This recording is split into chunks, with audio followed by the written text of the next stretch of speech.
younger, you may be able to figure it out. Okay. It's I would say it's a maybe like a kid like 8 or years older would be able to get a grasp on it, no problem. Oh, okay. So it can't be that bad then. Yeah, I mean, like, concept-wise, I don't know how much harder the fights get later. Sure. But there is some management with the kingdom customization and the skirmish, so that may be the part that's not very child-friendly, but I've yet to reach it to make that conclusion. Story-wise, the most important thing, this is not Studio Ghibli working on it this time. They provided their art assets, and they provided their music work for it, but Studio Ghibli themselves did not write the story, and I'm kind of seeing it already. It doesn't really, it didn't really capture me the first few minutes that the first game did, because you definitely felt that Ghibli magic there. It's not so much present at the beginning of the game.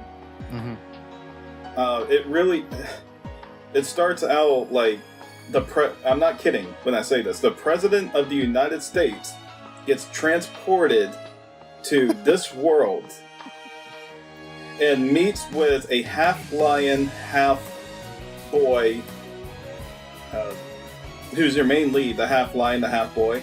Yeah. And he is destined to become king, but he's getting usurped by a rebellion of mice against him.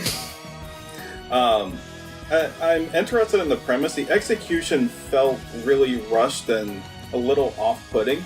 Yeah, but I don't blame it.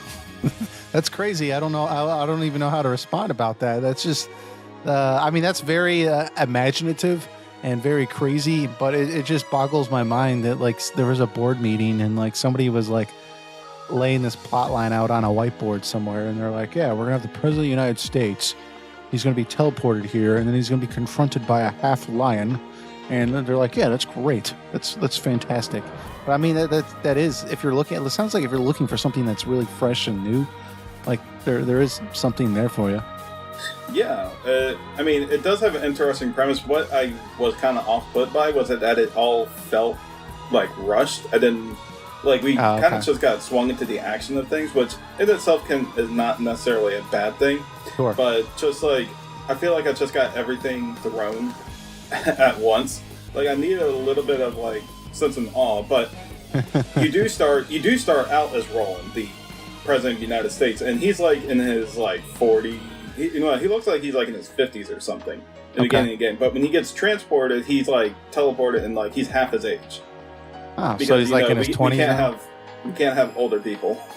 Yeah, in JRPG land, everyone dies by the time they're 27, so... Well, Vito Kuni 1, though, one of the party members was kind of an older fellow. Oh, really? Yeah, I forgot his name, but you were two kids, and the other one was more of an adult, more like our age, it looked like. Okay. Or a little older than us, maybe. But in this game, you're two children again, and Roland, who is the older one of the group. And if I had to say one more thing. Oh, right. The tutorials